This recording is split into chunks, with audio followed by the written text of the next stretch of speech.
Today, we're looking at one of the strangest military vehicles ever built. A machine so unusual, people assume it must be fake.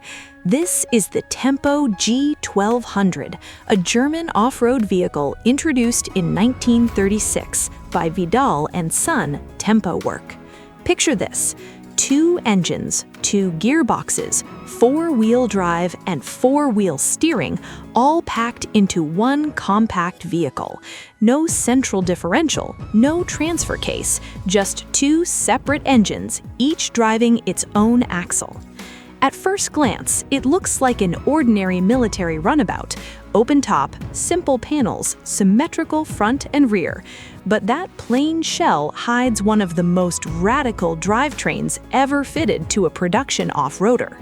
Instead of one engine sending power through a complicated transfer case, Tempo's engineers split the job in 2.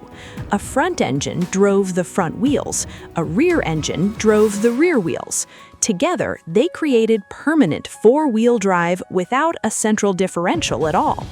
Each was a water-cooled 2-cylinder, 2-stroke ILO engine, about 598 cc, producing roughly 19 horsepower at 3,500 RPM. Combined, just 38 horsepower. Not much until you remember the entire vehicle weighed only 2,300 to 3,200 pounds. Each engine had its own 4-speed gearbox, and here's the clever part: either one could run alone.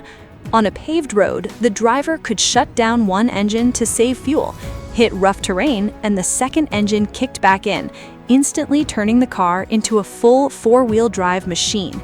Decades later, Citroën borrowed a similar idea for the 2CV Sahara.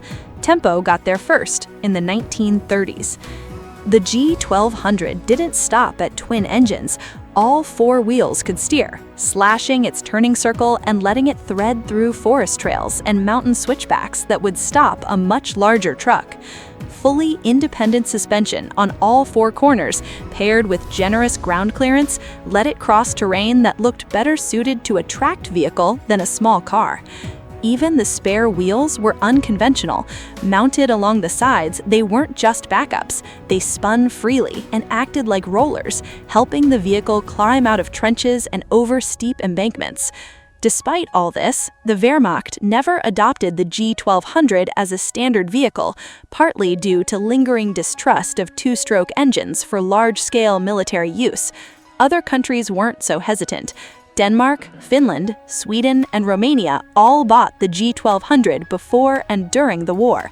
In Finland, its 4-wheel drive and twin-engine design proved especially valuable in brutal winter conditions that stopped conventional trucks. Production ran from 1936 to roughly 1943-44, with only 1,200 to 1,300 built in total, making it a genuine rarity today.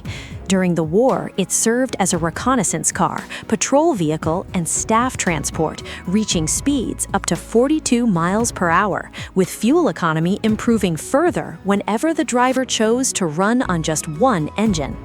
Vidal Sohn was a small manufacturer, not an automotive giant, yet they built one of the most technically daring vehicles of the pre-war era: twin engines, twin gearboxes, 4-wheel steering, independent suspension, roller assist spare wheels, all in one compact package.